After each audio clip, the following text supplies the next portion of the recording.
Silmapõletiku peamisteks tunnusteks on silmade punetus, kriipimine ning rähma kogunemine silmade ümbrusesse ning ka ripsmetesse.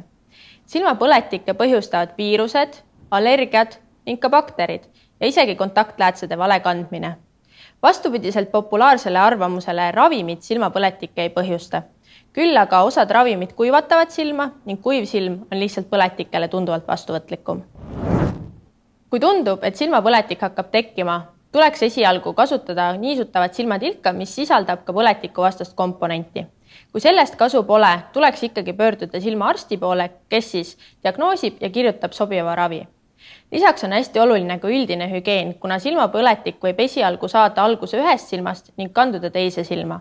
Oluline on ka pesta käterätid ja padjapüürid kuuma veega ning mitte jagada neid perekonnaliikmetega. Põletikulise silmaga ei tohi kanda kontaktläätsesid, kuna läätse ja silma vahel on soe ja niiske keskkond, kus bakteritel on hea paljuneda. Veelgi enam tuleks nii läätset kui konteiner peale põletiku möödumist välja vahetada.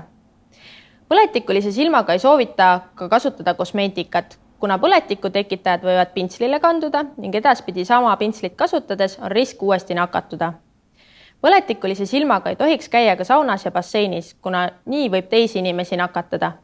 Lisaks kuivatavad saun ja bassein silma ning see pikendab oluliselt põletikust taastumise aega.